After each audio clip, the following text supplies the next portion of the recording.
You, Avengers, you are my meteor, my swift and terrible sword, and the earth will crack with the weight of your failure when the dust settles.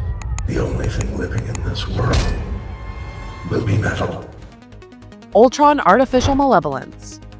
Whenever a non-creature artifact enters the battlefield under your control, his ability triggers.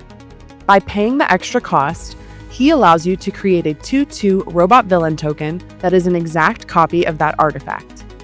One of the absolute coolest, most deadly commanders to come out of the entire set. What can I say? I love colorless commanders.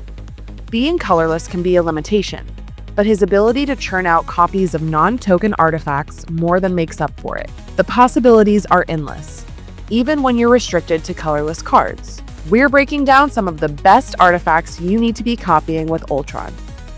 Getting Ultron's trigger every time a non-creature artifact enters the battlefield is great. You know what's better? Tripling that trigger. If you use Ultron to make a copy of Roaming Throne, you just have to name the robot creature type for both the throne and the copy. Panharmonicon, on the other hand, isn't restricted by creature types at all. Plus, when Ultron copies it, you get a 2/2 robot villain body on board, which is something Panharmonicon doesn't normally give you. Other duplicators like Shrionic Resonator are solid here, but the Throne and Panharmonicon are premium options since they don't tax your mana to get those extra triggers. Cryptothrall is a staple in almost any artifact deck because giving your board Hexproof is incredibly powerful, but it has one fatal flaw. It only protects other artifact creatures, leaving itself wide open to removal. Enter Ultron. If you copy Cryptothrall, you now have 2 of them on the battlefield. Because they protect each other, your entire artifact creature board, including the Thralls, is completely locked down with Hexproof. You can't talk about artifacts without bringing up everyone's favorite robot, Solemn Simulacrum. I'll talk about Herbie Scout Unit, my newest favorite robot, in another video. Solemn Simulacrum goes in almost every artifact deck because of the sheer value. He gives you ramp and fixing on the way in, and card draw on the way out. Ultron takes this value engine and straps a rocket to it. Getting the potential to double up on both of those triggers makes Solemn Simulacrum the absolute gold standard for Ultron's copy ability. Read Ultron's ability closely. It doesn't specify non-land artifacts. That means you can target your Treasure Vault and Darksteel Citadel. Ultron essentially turns these lands into mana dorks. The lands themselves help pay the cost of his triggered ability, and in the case of Darksteel Citadel, you're generating a 2/2 indestructible creature, which is fantastic value. Scene of the Crime and Power Depot are also colorless artifact lands, but since they enter tapped, they're slightly less appealing than the Vault and the Citadel. If there's one bottleneck to Ultron's ability, it's having the spare mana to actually pay for it. The fix is cost reduction and massive mana rocks. Cards like Cloud Key and Foundry Inspector free up your mana. Even better, Ultron can copy them to give you absurd stacking discounts on your spells. Yes, Ultron finally gives us a way to break Soul Ring.